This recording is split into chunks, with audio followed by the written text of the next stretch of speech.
30 taon ng bukas ang tindahan at malinis naman. Sino ba ang nakakaalam? Malay ba natin kung ano ang inilagay nila roon?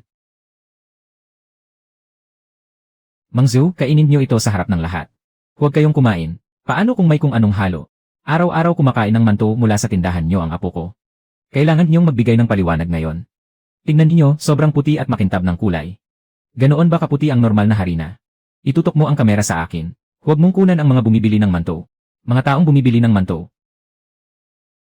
Hindi marumi ang harina ko.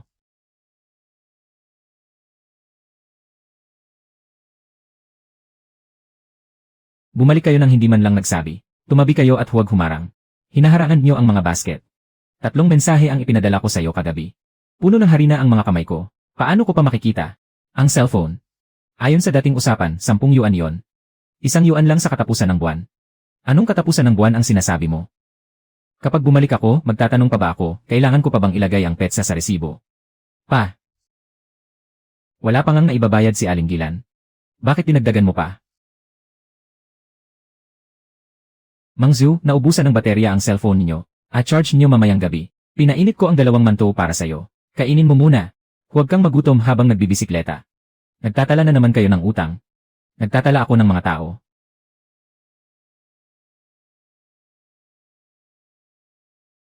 Labindalawang tala si Aling Gilan, 7 naman si Ajay. Malapit nang mabura ang mga pangalan sa pahinang ito. Kahit hindi ko mabasa ang sulat, kilala ko ang mga tao. Ang kabuuan ay 2,480. Ilang basket pa ng manto ang kailangan mong maibenta para mapunan yon?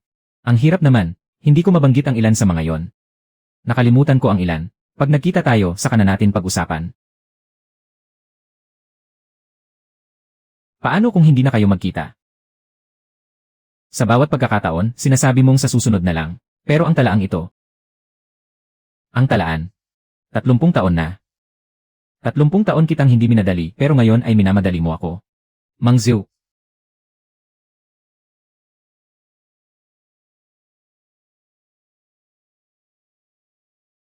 Itong batch ay itinabi kagabi. Ihahatid ko bukas ng umaga.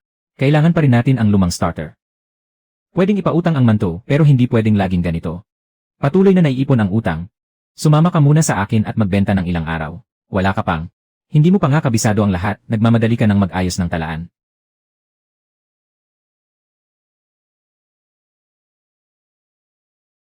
Bakit may pangalan ko pa rito sa talaang ito? Saan galing ang perang ito? Ginamit mo ang perang para sana sa pag-aaral mo. Tinanong ko kung sino ang nagbigay. 300 mula sa tindahan sa Silangan, 500 mula sa tindahan sa Kanluran. Kumpleto na. Kapag nakumpleto na, ihahatid na kita sa sasakyan. Noon, sinabi mong kinita iyon ng tindahan. Kung hindi ko sinabi iyon, tatanggapin mo ba ang pera? Kaya binura mo na lang ang maliliit nilang utang. Ang dagdag naman to ay pambayad na nila. Huwag mong kwentahin ang lahat ng sobrang eksakto. Tinutulungan ka nila noon, naaalala ko yon. Kung ganoon, sa 8,600, magkano pa ang utang? Magkano pa? Sa loob ng 3 taon mababayaran. Isa-isang kukolektahin ng nanay mo. Ang mga bayad. Kung nabayaran na, bakit hindi mo na lang burahin? Kapag bayad na ang pera, tapos na ang usapan.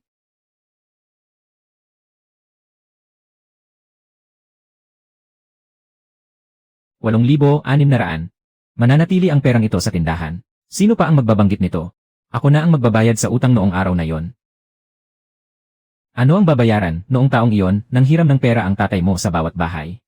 Nagsimula na siyang magbayad kinabukasan. Iyong 500 ko, dinagdagan niya ng 20. Tanda ko yon. Kahit 20 lang ang dagdag, dagdag pa rin yon. Noong bata ka, kalahating buwan kang kumain sa bahay ko. Paano natin bibilangin ang pagkain, bawat mangkok o bawat butil?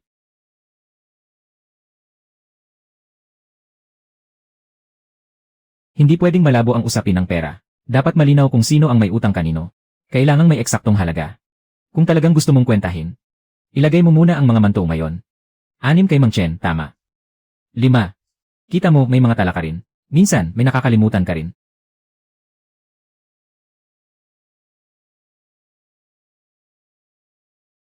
Alagaan natin ang 30 taong gulang na tindahan ni Mang Zhu. Suportahan ang negosyo ng nakababata. Walisin muna ang mga paputok, huwag hayaang madulas ang matanda. Baka madulas. Narinig kong nagtrabaho kayo sa operasyon ng isang dayuhang kumpanya. Dapat alam ninyo na kailangang abot kaya muna ang manto. Tama. Pareho lang ang gasto sa harina, pasahod, at renta nyo. Sa presyong iyan, saan kayo nakatipid? Hindi na kailangan kayo ang magkwenta. Parehong 10 yuan, pero dito 3 ang dagdag kong makukuha. Mapapakain ba sa mga customer ang lumang talaan ng utang ninyo?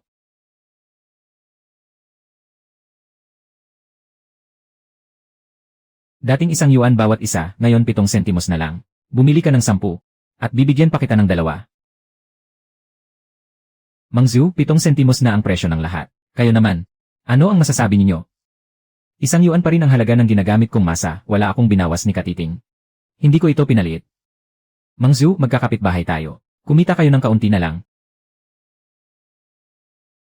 7 sentimos, halos puhunan na lang. Balak ninyong magbenta ng ilang araw. Para makakain muna ng murang manto ang mga kapitbahay, pero kayo. Pagbalik ninyo, puhunan agad ang tanong. Kaya pala, kahit malaking kumpanya ay ayaw sa inyo. Punasan muna ang harang sa pinto. Hindi pa handa ang masa. Walang manto na maluluto sa kakatalo. Ang laki ng diferensya ng kulay. Baka ang harina ay hindi pareho, ano? Ang laumian namin ay natural na pinapaalsa, kaya hindi kasing puti. Buksan niyo at amuyin.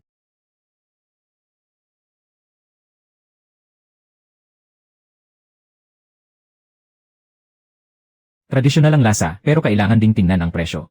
Bibigyan ako ng iba ng 10 yuan, kaya mas marami akong may papalaman, 3 ang dagdag. Kapag nagdagdag ako ng 3, lugi na ako. 20 taon na akong bumibili sa pamilya nyo. Hindi pa rin ba katumbas ng 3? 12 na ang sobra, alinggilan. Ganito muna tayo ngayong araw. Wala pa namang sinasabi ang tatay nyo. Sundin muna natin siya. Ganito muna.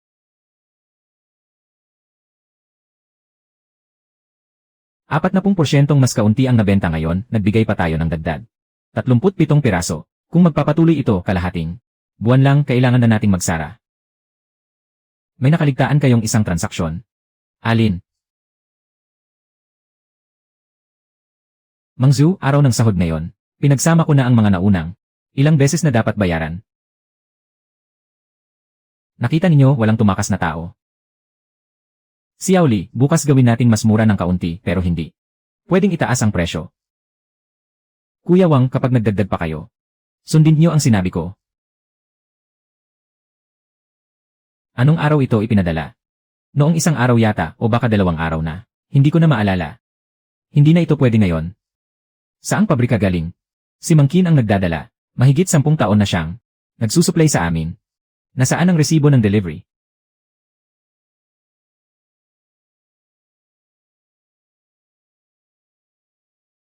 Nasa palengke siya. Isang tawag lang at malalaman na niya. Manto ang tinda natin, hindi papel. Hindi tatawag sa Mang Qin ang mga nag-inspeksyon. Para lang magtanong. Kapag may problema, ang unang makikita ng iba ay ang mga papeles na ito.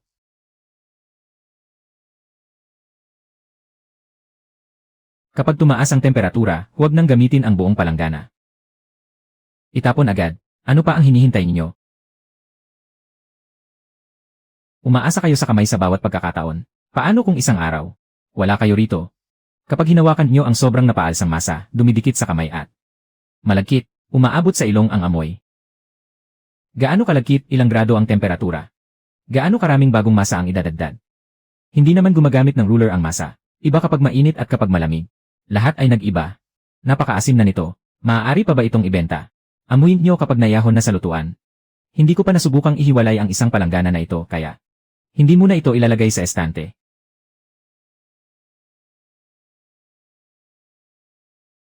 Gumawa ng maliliit na piraso ng masa. Nasaan ang orihinal na supot nito?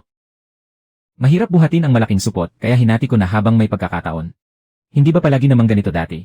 Bukas, paghiwa-hiwalayin ang mga orihinal na tiket ng supot ayon sa batch. Dapat sumabay sa sasakyan at bawasan ng isa ang ibabalik. 50 kilo bawat supot, saan sa kusinan nyo? Kasya ba? Wala talaga akong mapaglagyan. Kung hindi kasya, edi baklasin habang nakatutok ang kamera. Kahit ang tatay mo, wala pong ganoon karaming reklamo. Sa pagkakataong ito, sundin mo siya. Bukas, kumpletuhin mo. Hayaan muna natin silang magpaliwanag.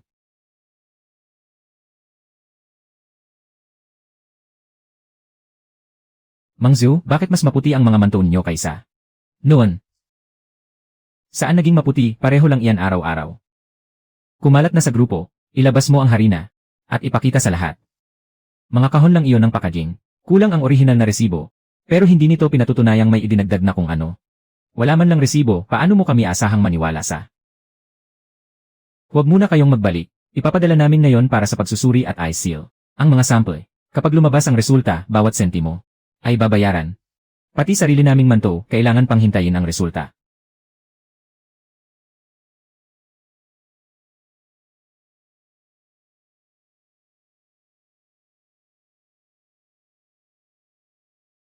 Tay, ipatest muna. Pumunta ka ngayon at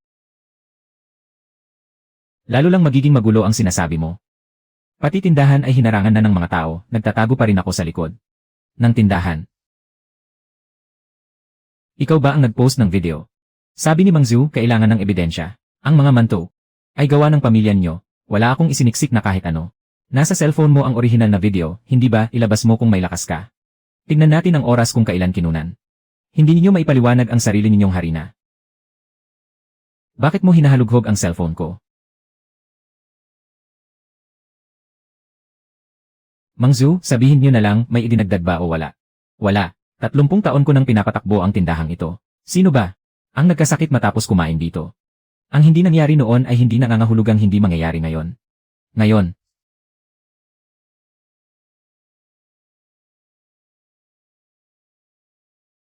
Tama na ang pagkuha ng video. Umatras kayo. Mang Zhu, hindi maganda ang kulay ng mukha nyo. Maupo muna kayo.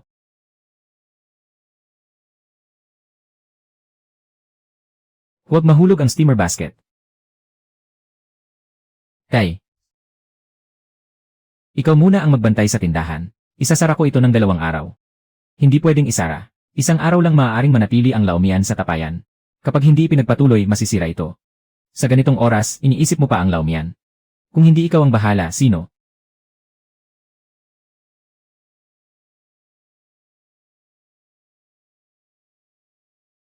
Bubuksan ko ang tindahan ayon sa sarili kong paraan. Dahan-dahan sa tubig. Sobra ang ibinuhos mo. 400 mililitro ang nasa panukat. Kaunti lang ang sobra. Maalinsangan ngayon. Hindi kakain ng masa ng ganoon karaming tubig. Kung wala ka sa tindahan, paano ko malalaman?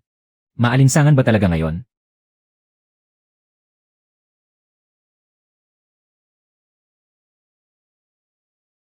Kung gagalaw ka pa ng ganyan, ngayon ay walang magbibigay sa kanya ng cellphone. Narinig ko, ako ang nagpapatakbo ng tindahan, kaya ako ang magpapasya sa paraan. Tapusin mo muna ang inspeksyon. Huwag mong galawin ang piraso ng laumian. Hindi ito masisira, pero hindi na pwedeng ganito ang pagpapatakbo ng tindahan.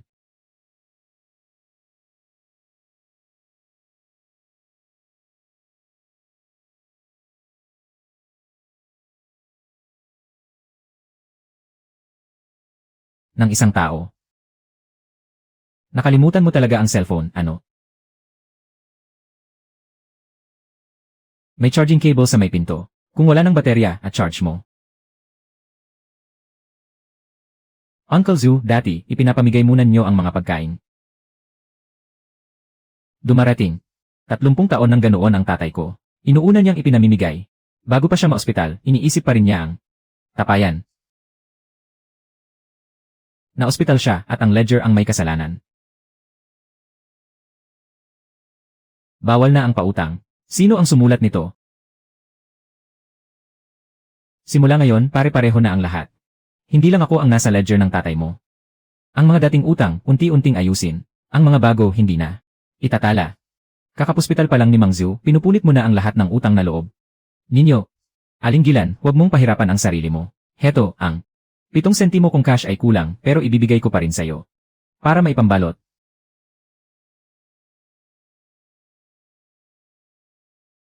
Nakita mo, nang ikaw ang humawak, nabawasan ng 20. 78, 1,518 gramo. 178, 150. Hindi bumaba ang presyo, pero ang laki ang unang lumiit.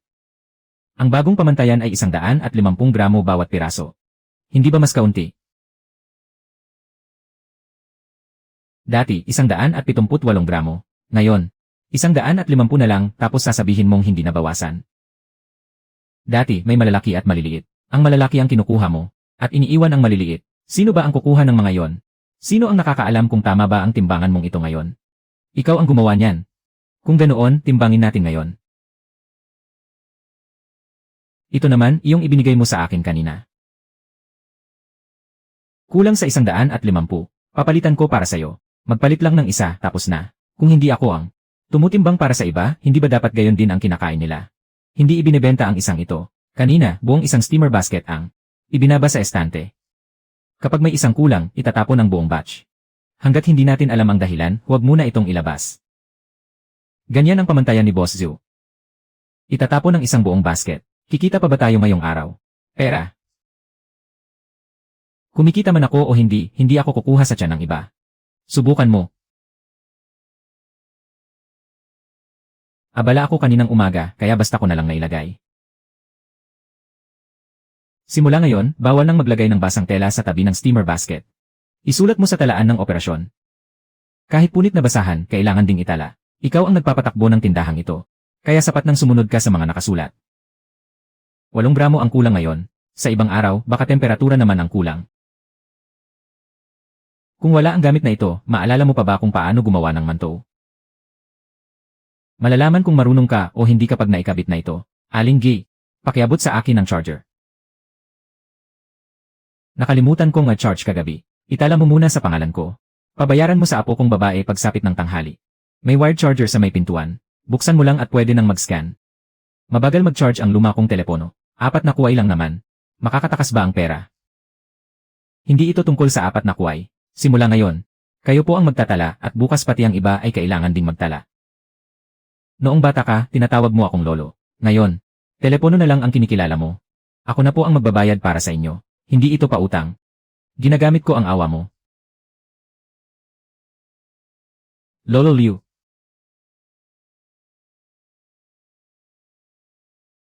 Hindi ako kakain ng mantou mo. Kakagat lang muna ako ng 2 subo, saka na natin pag-usapan ang bayad. Hindi naman sa hindi pwedeng itala kanina. Kanina, bumibili at nagbebenta tayo. Ngayon, hindi na kayo. Comfortable. Kung binigyan mo na siya kanina, tapos na sana. Maayos naman siyang nakatayo kanina. Bakit ako? Ang nakakaalam. Alam ng tatay mo. Isang tingin pa lang, alam na niya. Kahit 4 na kuway lang naman to, hindi niya pinapayagang mangutang. Tindahan pa ba ito ng pamilya ni Mang Zhu?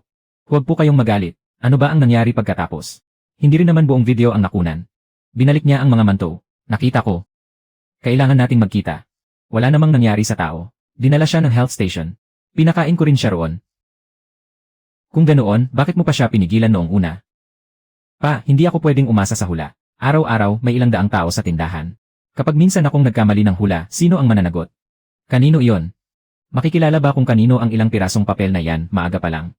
Ay wala pa silang kinakain.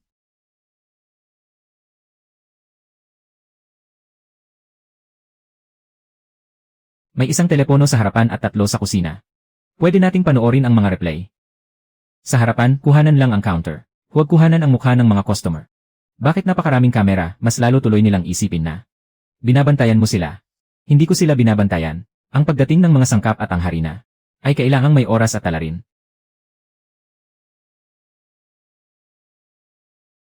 Kanino ba ipapakita ang lahat ng ito? Sariling gawa ito. Kung may hindi naniniwala, ipakita mo sa kanya. Sariling gawa.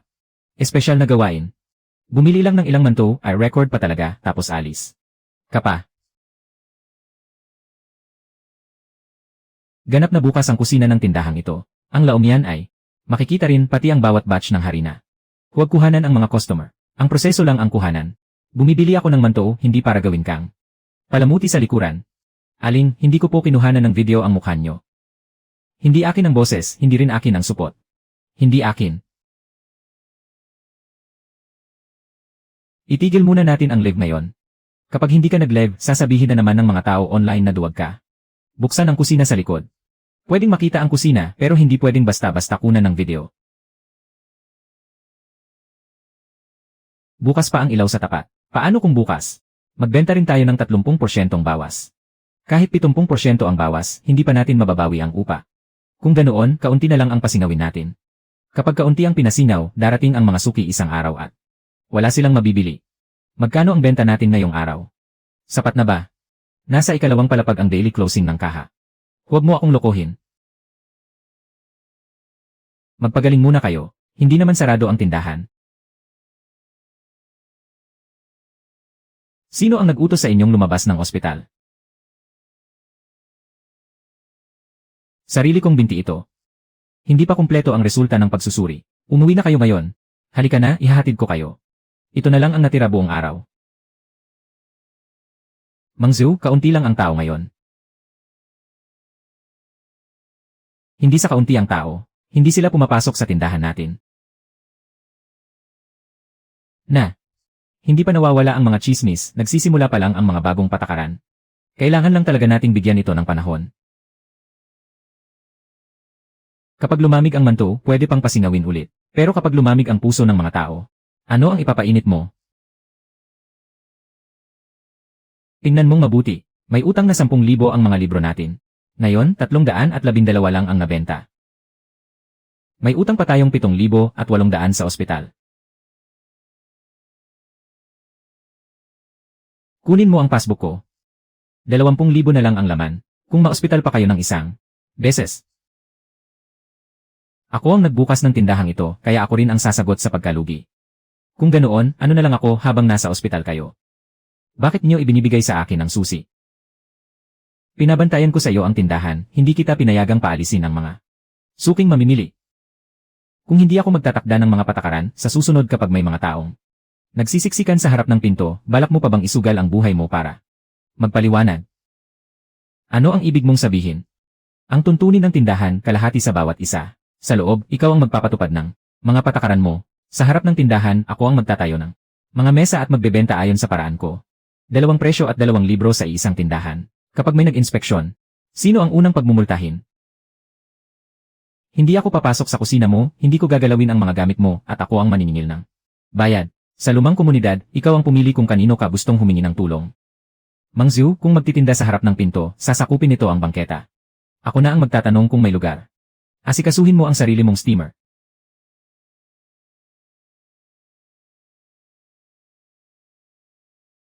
Talagang naghihiwalay na kayo ng pamilya. Walang paghahati, ikaw ang pumili kung kanino ka bibili. Iisa lang ang pamantayan sa kusina, Tay. Ikaw. At sila ay dapat magbenta ng manto mula sa parehong batch. Magdadagdag lang ako ng isang supot. Hindi ko gagalawin ang iyong masa.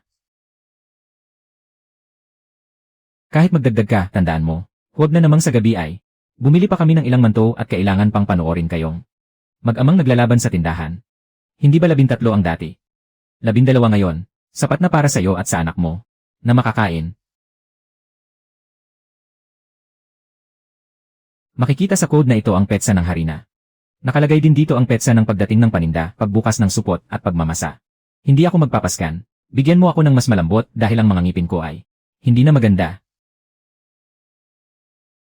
Pwede ring uriin kung malambot o matigas. Sa susunod, lalagyan ko ng label. Matuto ka munang kumapa. Huwag lahat nilalagyan ng label. 2 paraan ng pagbebenta sa isang tindahan. Kapag may nangyaring masama, sino ang mananagot? Ako ang sasagot sa hilaw na materyales at produksyon. Nagbibigay pa ako ng dagdag na utang. Kaya siya ang sinilin mo. Sa panig ko, walang pautang. Huwag ka nang maggatong sa apoy.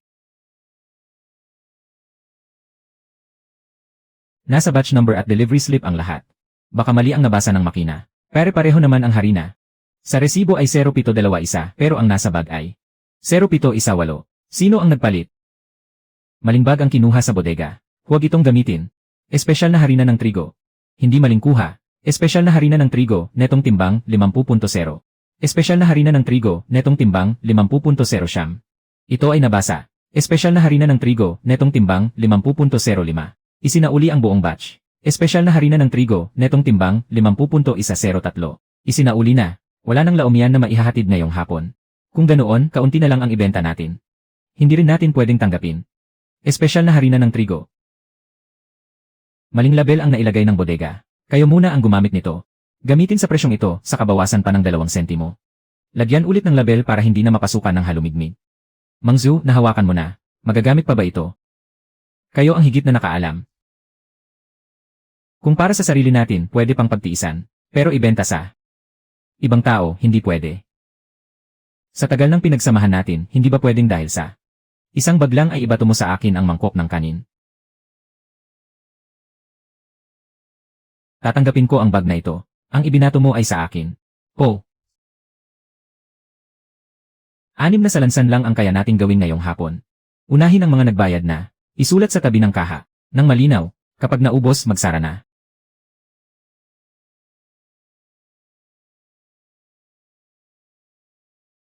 Ilagay mo sa akin ang halagang 10 yuan. Kapag naubos ito, bukas ng umaga pa ang susunod na lutuan. Mang Zhu, wala pa bang isang salansan sa ilalim ng mesa? Salansan. Hindi ito maaaring ibenta. Naghihintay pa ang mga anak ko, eh. Kung ganoon, maghintay sila hanggang bukas ng umaga. Noon, kahit gabihin ako, naglalaan kayo para sa akin. Kulang ang paninda ngayon. Nauuna ang dumating. Natuto ka rin sa kanya. Ginagamit mo na ang mga patakaran para mangbara ng tao. Kung magpapalit ng supplier, kailangang bayaran ngayon. Bukas hindi. Makabubukas ang tindahan at magbabayad tayo ng multa na 1,600. Ibigay mo sa akin ang use code para sa bayaran.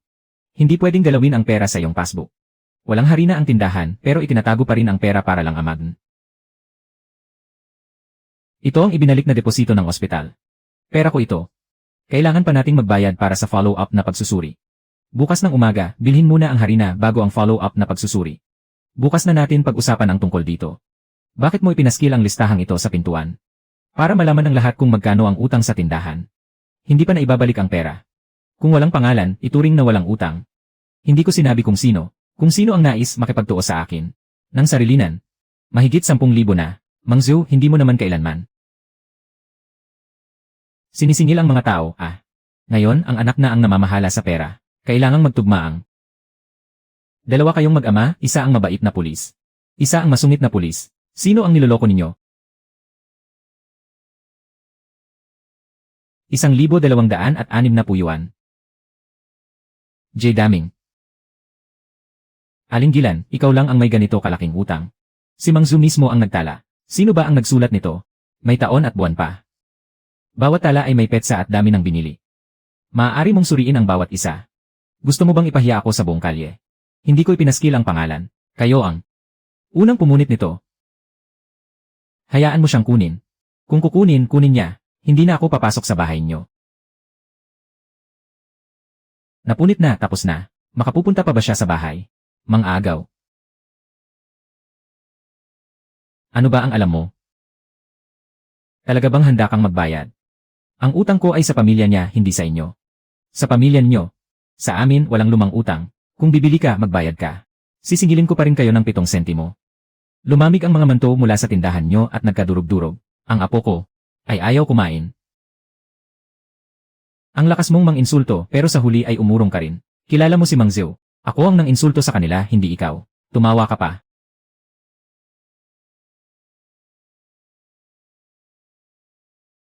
Anong araw ito ipinagawa? Ajay, panggabi. Araw-araw, ganitong oras siya dumarating. Kahapon wala siya, pati noong isang araw. Normal lang na maging abala ng 2 gabi sa night shift. Tumawag ka na ba?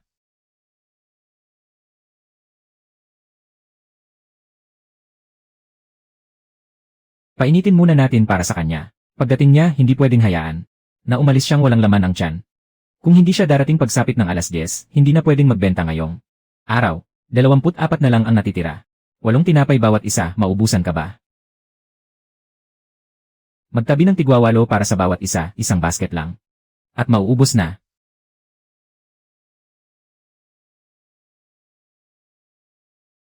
Uncle, ako na ang magtutuos ng mga tala sa pabrika. Kapag nagpapalit na ng chef, huwag nang magtabi para sa akin. Kailan pa kayo nagpalit? Sinabi ko na sa group chat noong nakaraang linggo. Akala ko nakita nyo. Nakita ko. Nagpapalit ng shift ang mga tao, lumilipat ng bahay ang mga pamilya, at nagpapalit din ng numero ang mga telepono. Hindi pwedeng lagi mong italagaya ng dati. Kasalanan ko, nakalimutan kong sabihin kay uncle ng personal. Hindi mo na kailangang pakialaman. Ikaw ang magsabi kung paano natin ito ayusin. Nakapagpasok na ang night shift sa pabrika. Ngayon, ikaw ang maghatid. Sakto, oras na ng pahinga. 24 lahat, hahatiin ayon sa bilang ng tao. Pakisign po ang bilang. Pati ang ilang tinapay na ihahatid, pirmahan din. Kailangan kong malaman kung kanino talaga ito napunta. Sa susunod, magtatabi lang ayon sa aktual na bilang ng tao.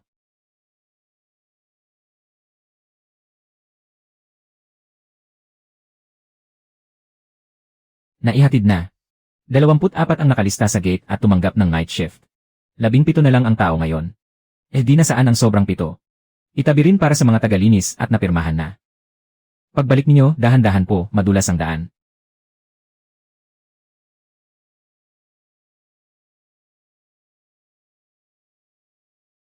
Dahilan.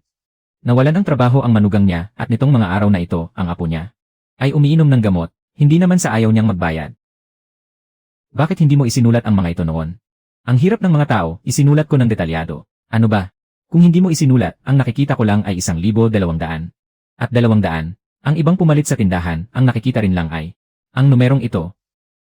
Saan ko naman isusulat para maging tama? Isulat mo ang katotohanan. Huwag kang managot para sa kanya. Wala akong pera para magbayad ng buo. Tig 100 bawat buwan. Ayos ba? Pwede. Ngayon, isa-isahin muna natin ang detalye. Hindi ako natatakot na ilagay mo ang pangalan ko. Walang nagtatanong kung natatakot ka ba o hindi. Umupo ka at tingnan natin ang mga tala. Itong 38 na ibigay ko na sa iyo noong katapusan ng nakaraang buwan. Nakalimutan mo. Burahin ang halagang ito at magiging 1,222 na lang.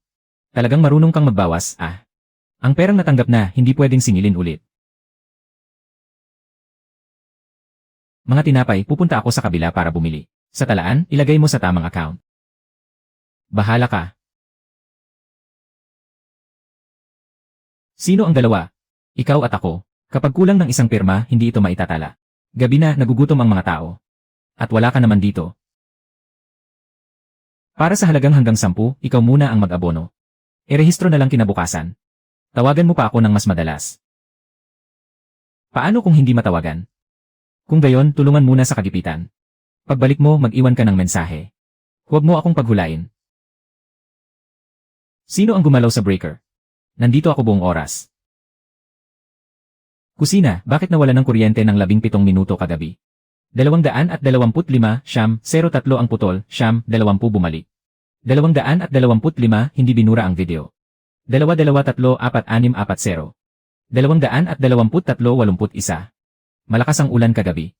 2230543. Pati ang ilaw sa may pintuan ay namatay. Walang nagbabasa ng mga ito sa group chat. Unahin nating pag-usapan ang 17 minuto. Nasaan tayo noon? Nasa tindahan ka. Nasa tarangkahan ako ng pabrika. Ang pirma sa delivery slip ay alas 9:12. Sino pa ang nasa tindahan? Pumunta ako para kunin ang uniforme ko. Alas 9:01 na ako umalis. Bakit hindi niyo sinabi agad? Ang itinanong mo lang ay kung sino ang nag-on ng circuit breaker. Hindi mo tinanong kung sino ang pumunta. Alas 9:12, naghatid siya ng 24 na. Manto, ang pirma ay akin. Ang pinatutunayan lang niyan ay wala si Zuming sa tindahan. Nasa Ajay rin ako. Sino ang magsasabi niyan? 17 minuto pa ang lumipas bago nila inilabas ang tao. Tawagin niyo siya at kausapin ng harapan. May ekstrang pwesto at lokal na imbakan pa. 2 minuto lang ang nawala. Ngayon ay ilalagay ko na. Sino ang nagpadala ng mensahe sa grupong iyon? Hindi matukoy ang tao sa likod ng hindi kilalang account, pero ang video ay pwedeng suriin ng paisa-isang bahagi. Malinaw sa kuha ng CCA na may nagpadala ng manto. Nakita sa pagsusuri na abnormal ang asim ng laumian. Nasaan ang selyo ng sample, kailan ito binili? Wala sa ulat. Paano ko malalaman? Sino ang nagbigay nito sa'yo? Ipinasa lang sa grupo. Maaari ba ninyong ilakip ang loob? Hindi ko maaaring ilakip ang ulat. Walang pinagmulan ang sample. Ang papel na ito ang patunay. Hindi malinaw kung sa pamilya namin yon. Kung ganoon, kayo mismo ang magdala. Kaya ba ninyo? Bukas ng umaga, ang unang batch ay tatatakan sa harap ng buong barangay.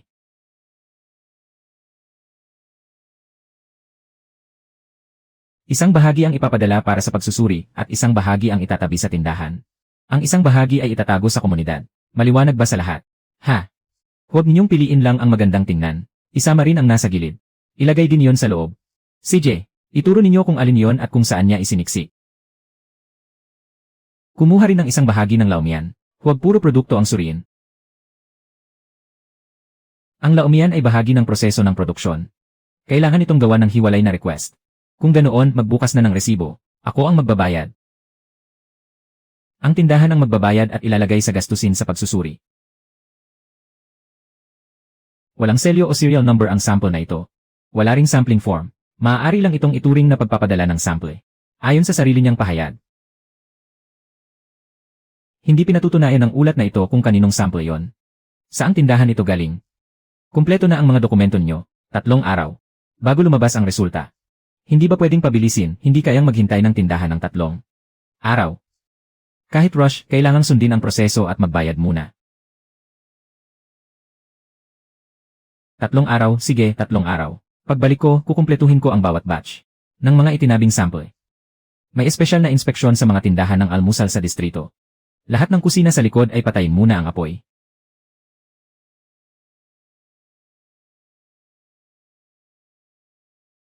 Ayon sa resibo, walang gagalaw sa mga hilaw na sangkap at additives. Walang gagalaw. Abala kami ngayon. Maaari ba kayong bumalik mamayang hapon? Patayin na yon ang apoy. Kung sino ang gumalaw sa mga sangkap, siya ang mananagot. Pa, huwag niyong galawin pati ang lalagyan ng laumian. Isara na lang ninyo. Susuriin namin ito ayon sa nararapat. Kailan huling dinagdagan ang lalagyang ito ng laumian? Ayon sa tala, alas 4:40 ng madaling araw. Nasaan ang tala ng temperatura at asim? May temperatura pero walang tala ng asim. Dati umaasa lang kami sa amoy at pakiramdam sa kamay. Araw-araw ko itong tinitingnan. Kapag panis, alam ko agad. Alam ko. Alam ninyo pero kulang iyon. Paano kung wala kayo? Sino ang hahatol kung maayos pa ito? Sa proseso ng aplikasyon, kailangan ng sample at pagsusuri ng aktibidad. Hanggat wala pa ang resulta, hindi gagamitin ang lalagyang ito. Hindi gagamitin. Kapag hindi ginamit, mamamatay yon. Maaari itong ipagpatuloy ayon sa pamantayan, pero hindi ito maaaring mapunta sa tapos ng produkto. Itala ang bawat hakbang. Ano ito? Lehitimong improver ng harina. Bultuhang paninda ito. Itinapon na ang packaging. Kuya Wang, hindi ito ang tumahimik ka. Hindi malulutas ng pananahimik ang problema. Nasaan ang label at tala ng pagdating ng paninda? Kunin mo ang resibo.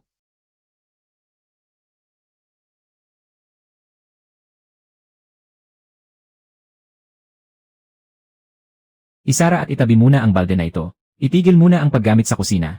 Paano na ang benta natin ngayon? Linawin muna natin ang problema. Sinabi ko na noon na hindi na pwedeng dagdagan. Ikaw ang naparami ng lagay dahil nanginginig ang kamay mo.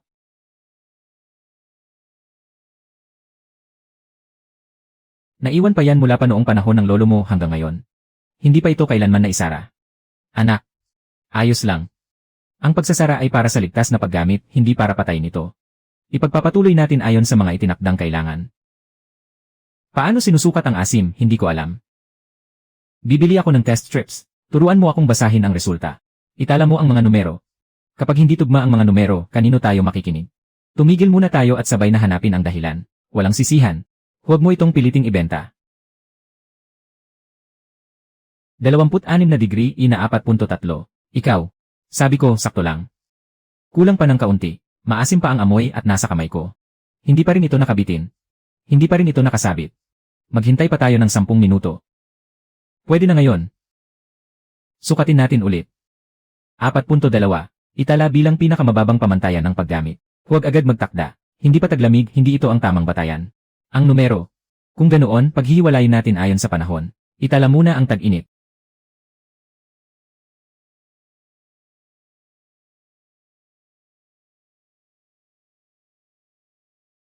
Pwede pa itong ipagpatuloy basta pumasa sa pagsusuri. Pagkatapos, saka natin ibabalik ang produksyon. Itago ang talaang ito. Itago. Sa susunod na kakain kayo ng tinapay na may tradisyonal na panimula, kailangan pa ring tingnan muna ang test strip. Hindi mo kailangang tumingin. Kami ang kailangang tumingin. Dati, siya lang ang marunong humusga. Simula ngayon, kahit nagpapahinga siya, hindi pwedeng basta na lang magtrabaho ang tindahan. Ngayon, parang may saysay na ang sinasabi mo. Paunang pagsusuri pa lamang iyan, hindi pa opisyal na pagpasa. Huwag kang pumunta sa pinto para makiusyoso. Unahin mo ang sarili mong pagsusuri. Hintayin nating matapos. Tinitignan mo ba akong parang palabiro?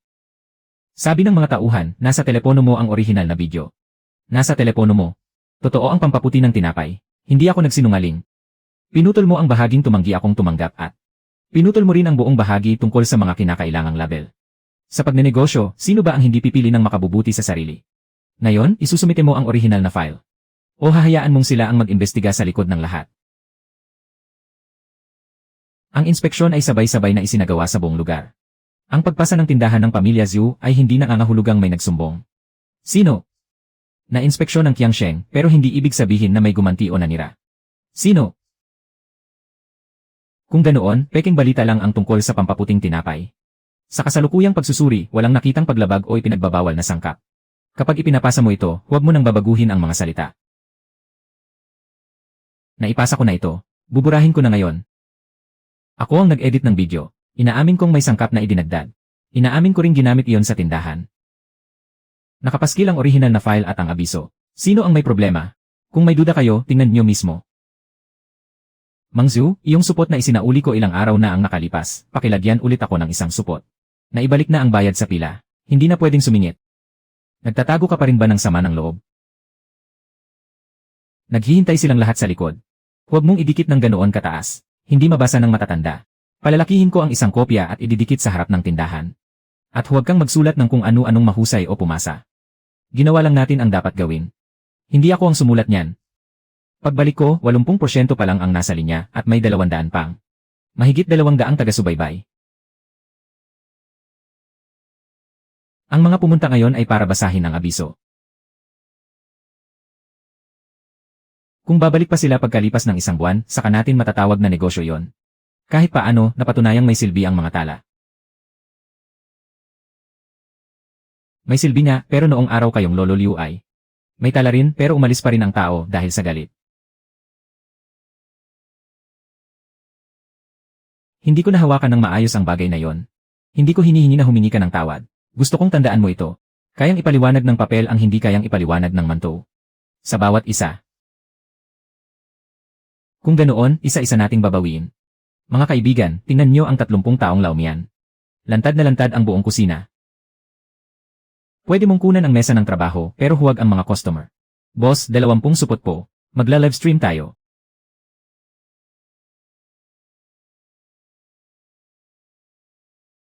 Magpaparaffle tayo habang live. May mga tao pa sa likod. 5 lang ang pinakamadami sa bawat isa. Nasupot. Nililimitahan mo ang pagbili ng manto. Nagbabayad ako. Bakit hindi niyo ako pagbebentahan? Ubusin niyo lahat. Ano na lang ang kakainin ng iba? 4 lang ang bibilhin ko. Padaan naman. Aling, sandali po. Regular customer po kayo. Sabihin niyo kung paano kayo dating umuutang. Sino ang umutang? Ilayo mo ang kamera. Itigil ang livestream. Ngayon, hindi tumatanggap ang tindahan ng inspeksyon o investigasyon. Huwarang halimbawa tayo. Bakit matatakot na makita tayo ng iba? Pwede mong ipakita ang manto, pero hindi pwedeng gawing palabas ang mga customer. Hindi pwede. Ngayon, alam na ng buong barangay na may utang ako. Na pera. Pinadelete ko sa kanya ang video at nagsumite rin ako ng reklamo. Nagsumite na. Kapag dinelete, wala nang makikitang ebidensya. Sa nangyari ngayon, kalahati ang sasagutin ng tindahan. Ikaw naman. Huwag mo munang bayaran ang 100 ngayong buwan. Huwag mo akong patahimikin gamit ang libreng utang. Ang utang kong pera ay babayaran ko ng buo. Babayaran ng tindahan ang manto na natapakan mo. Bukod pa rito, malinaw nating sasabihin na kung walang pahintulot. Hindi pwedeng kunan ng video ang mga customer. Sa pahayag, huwag mong ilagay ang pangalan ko. Hindi ko ilalagay.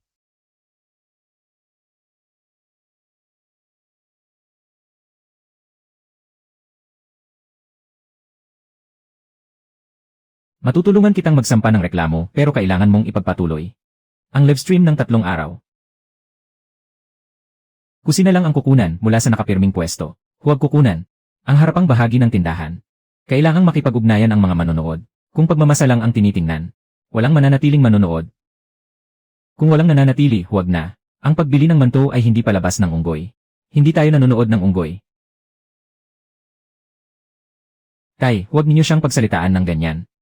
Tumutulong din naman ako sa tindahan na makahikayat ng customer. Walang masama sa paghatak ng customer, pero ang pagkuha ng video ng iba nang walang pahintulot ay paglampas na sa hangganan. May bago akong mungkahi. Kung papayag kang mag-livestream, ipapalabas natin. Kung ayaw mo, ako na mismo ang magsasampa ng reklamo.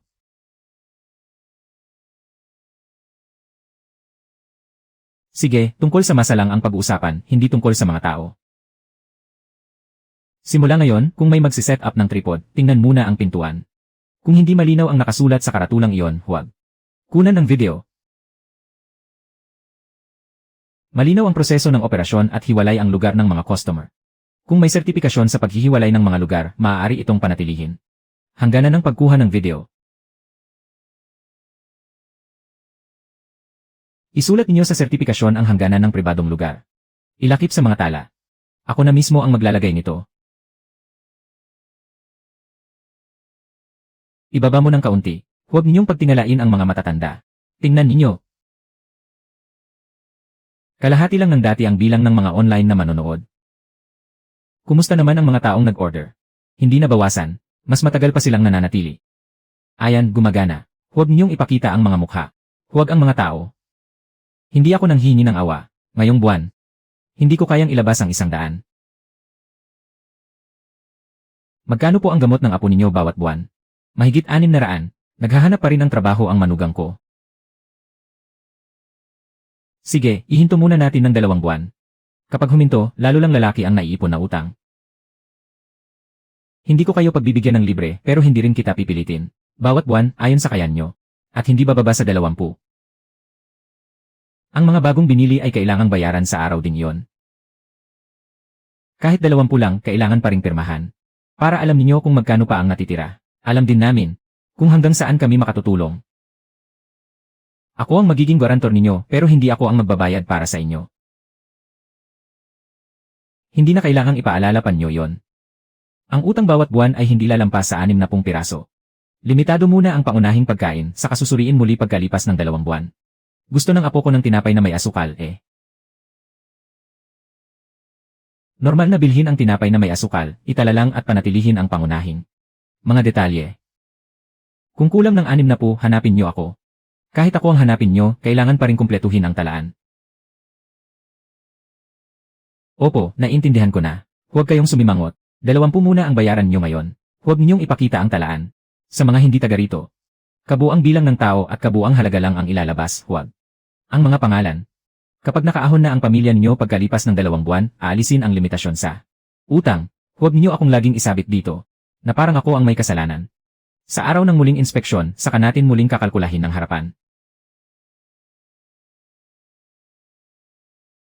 Para sa pagwawasto, kailangan nating ulitin ang proseso ng paggawa at gawing pamantayan sa negosyo. Hindi kayang gayahin ng lebadura ang lasa ng tinapay nyo. Ikaw ang nag-edit ng video at nagdagdag ng kung ano-ano tapos ngayon ka darating. Para humingi ng lumang masa. Bibilhin ko, magkano ang presyo na itatakdan nyo? Hindi ipinagbibili ng hiwalay ang lumang masa.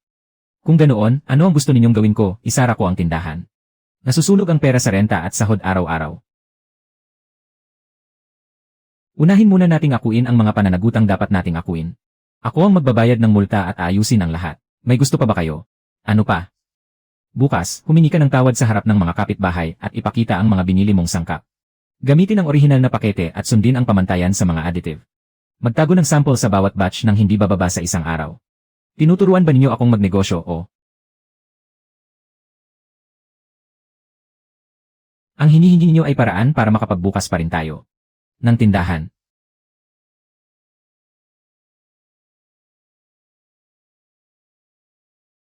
Hindi para bigyan tayo ng papeles at idikit sa tindahan nyo.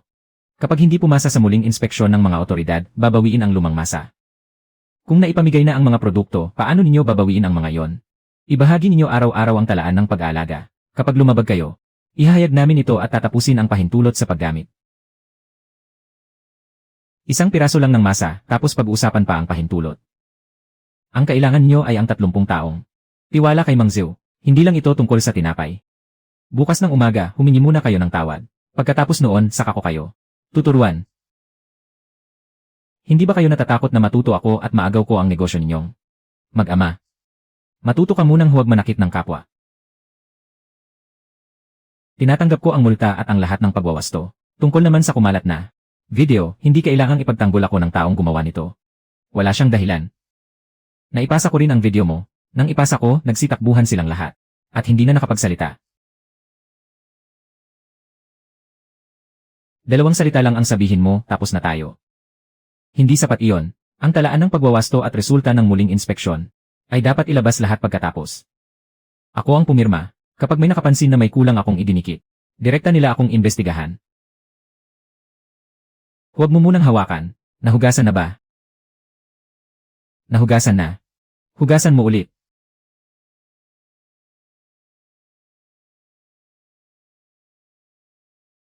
Dati, ayaw mo akong turuan dahil sabi mong pabago-bago ang loob ko. Bakit ngayon handa ka nang magturo? Noon, ang kaya ko lang ay palayasin ka. Hindi kita. Naturuang makita kung saan ka nagkakamali. Kaya ngayong araw, ituring mong remedial lesson ito. Sige, ituring mong pagwawasto ito. Huwag mong pagtatakpan ang sariling pagkakamali. Gamit ang matatamis na salita. Ilagay muna ang temperatura, asim, oras ng pagdagdag ng panibagong masa, at oras ng pagbuburo. Kayong mag-ama, pareho kayong lalo nang mahirap pagsilbihan. 286. Kung mahirap para sa'yo, pwede namang huwag na. Nakapirma na ako. Maaari pa ba akong umatras at baguhin ang antas ng asim? Sabihin mo ulit, ako na ang magtatala. Mula 4.2 hanggang 4.6. Kapag lumampas, itigil muna. Huwag mong piliting pagtakpan ang pagkakamali mo. Paano kung makagawa ako ng mas masarap kaysa sa tinapay ng pamilya nyo? Ha? Gumawa ka muna ng tinapay na makakain ng mga tao nang may kapanatagan. Pareho lang naman ang lumang masa. Bakit kapag nasa mga kamay ko na, hindi na ito gumagana? Masyadong mataas ang temperatura sa unang pagkakataon, kulang naman sa ikalawa. Maghintay ng 20 minuto. Sa ikatlong pagkakataon, hindi mo tinimbang ang alkali. Dati, kaya ko pang gumawa gamit ang kamay lang. Noong araw, kapag nagkamali ka, dinadagdagan mo na lang ng kung ano-ano. Pero ngayon, bawal nang pagtakpan ang mga pagkukulang. Dapat lantad ang lahat. Kung ganoon, pwede pa bang ibenta ang isang basket na ito? Hindi pwedeng iparehistro bilang lugi. 3 basket ang tuluyang natapon. Sino ang magpapasahod ngayon? Hindi pwedeng ipasa sa mga customer ang gastos ng mga pagkakamali mo. May inspeksyon, disinpeksyon, pagsusuri ng produkto, at pagsusuri sa kumpanya. Kapag natapos ang inspeksyon, saka pa lang pwedeng magbenta. Sa pagkakataong ito, pwede na talagang magbenta. Kapag pumasa sa muling pagsusuri, saka tayo muling magbubukas. Ngayon, pwede lang tayong gumawa bilang pagsubok. Hindi mo ba pwedeng palampasin kahit isang beses? Nang gabing iyon, nakiusap ka sa laumian at nangako kang ano? Maraming tala sa mga araw na yon at hindi pumasa sa muling pagsusuri. Hindi tayo magbubukas. Kung ganoon, sundin na lang natin ang alituntunin.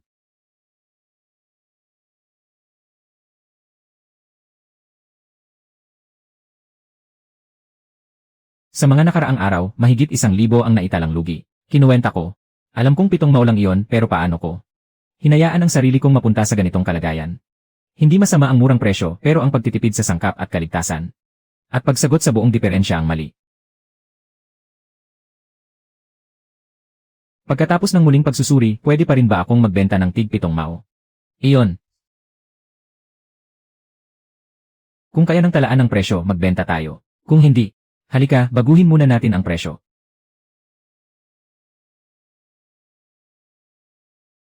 Hindi ka ba natatakot na agawin ko ang mga customer mo?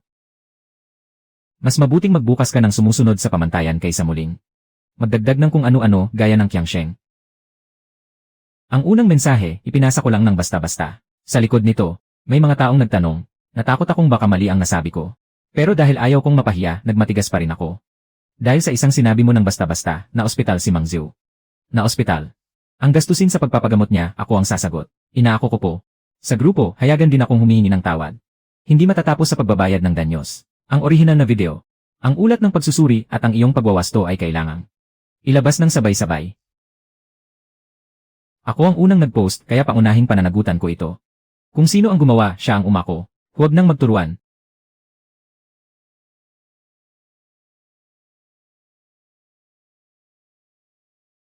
Papasok ako araw-araw para tumulong ng 2 oras. Ang sahod ko, ibawas na lang sa utang. Hindi pwede. Dahil mabagal daw akong magtrabaho. Bayaran mo ako ng normal na sahod sa trabaho at ang utang ay ibawas. Ayon sa napagkasunduan, huwag pagsamahin sa katapusan ng buwan para walang malinaw na pagkukwentahan. Kung talagang tutulong siya, bayaran siya batay sa oras. Kapag binayaran niyo ako, saka ko tatanggapin ang pera. At ibabalik sa inyo. Ang trabaho mo ay hindi libreng serbisyo, kaya ang utang ay hindi basta-basta mawawala. Gilan, talagang nagtatrabaho ka na para sa pamilya Zhou. 80 kada araw. Kapag nabawasan kahit 1 sentimo, hindi ako magtatrabaho. 80 po, hindi 100. Ako na ang magsasabi para sa'yo, hindi yon sulit. Itali mo muna ang apron mo. Huwag ka munang magsermon ng kung ano-ano. Sapat na. Sahod ay sahod, utang ay utang. Para hindi ka nahabulin ng anak mo gamit ang calculator. Para singilin ka.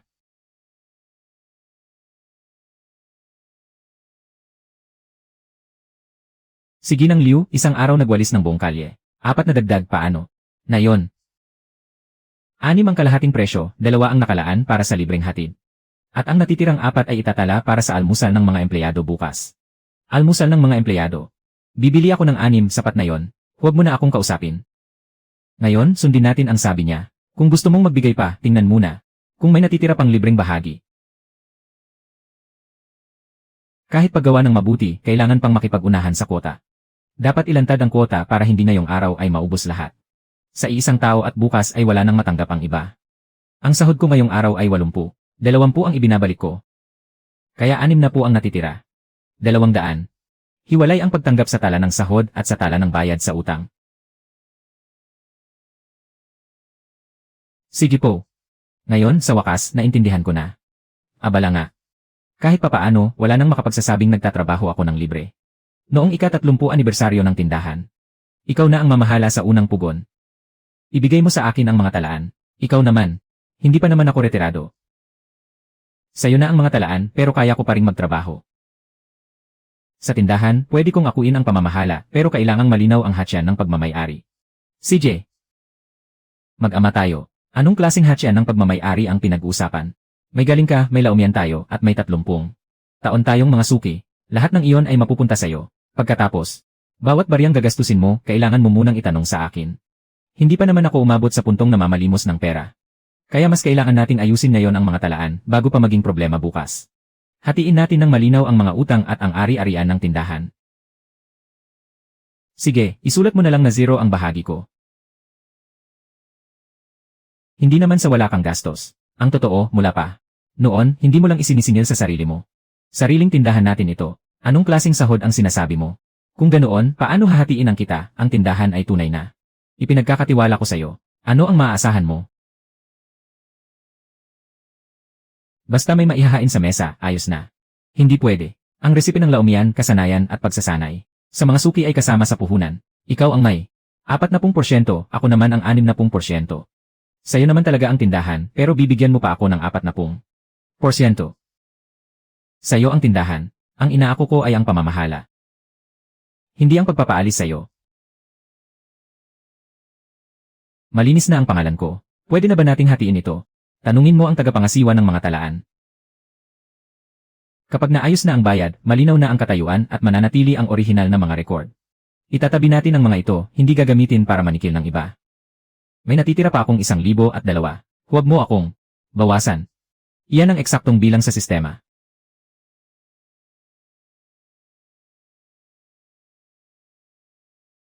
Masyadong malaki ang 40%. 30% lang ang kukunin ko. Pwede na ang bawas na 10%, pero bawat buwan ay magsasanay ako ng mga bagong empleyado ng 2 beses. Walang makapapasok hanggat hindi nakapapasa sa pagsusuri ng kasanayan. Ang tawag mo sa pagpapatrabaho sa akin ay hindi pag-aalaga sa matanda. 2,000 unit. Hindi naman talaga ito pag-aalaga sa matanda. Kung gusto mong magpahinga, magpahinga ka. Kung gusto mong magtrabaho, kunin mo ang bahagi mo bilang kasosyo ng kita. Narito ang kasunduan. At ang laumian ay hindi pwedeng gamitin sa kung ano-anong palabas ng mga online influencer. Ang lasa ay dapat isulat sa pamantayan ng proseso at ituring na hindi maaaring labagin. Ipapakita ko sa inyo ang mga talaan ng muling pagsusuri at mga sertipiko ng pagiging pasado. Tingnan mo, ipapaskil ko ito pabalik sa sarili kong tindahan. Ngayon ako tatanggap ng sahod. Hindi ako tumatanggap ng tinapay na siopao. Sino ang nagtanong sa'yo, pumila ka? Sabay tayo. Ikaw ang mamahala sa unang basket. Kung ganoon, ikaw ang magbantay ng apoy. Kailangan mo pa ba akong utusan yan?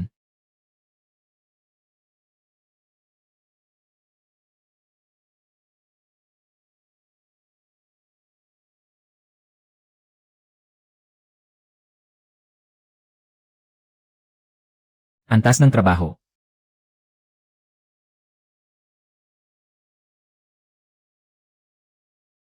270. 330, 180. 330. 300. 100.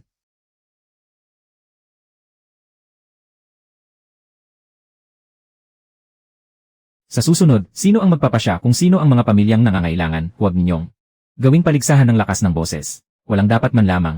2 tao ang magpapatunay. Ipapaskil buwan-buwan ang kabuang halaga. Magsasagawa ng muling pagsusuri kada 3 buwan. Kahit ang ibang tindero ay kailangang pumirma kapag pumupunta rito para matuto ng laumian. Sa ganoong paraan, may malinaw na pananagutan. Ang kasanayan ay dapat maituro pero hindi pwedeng bawasan ang pangunahing pamantayan. May mga reklamo rin. Sa araw ding iyon, itatala ang mga ito at sa loob ng 3 araw ay sasagutin at aayusin ang resulta kasama ang pagtatago ng mga record. Sa dami ng mga patakarang ito, pareho pa rin ba ang orihinal na lasa? 2 pa lang ang natitikman mo, hindi mo pa malalaman. Nagtatanong lang ako para sa iba. Anong oras bukas ng umaga? 4:00. Huwag kang mahuhuli. Ako ang magtatala ng temperatura at halumigmig. Ititigil muna ang paggamit. Ako ang magbabantay sa apoy.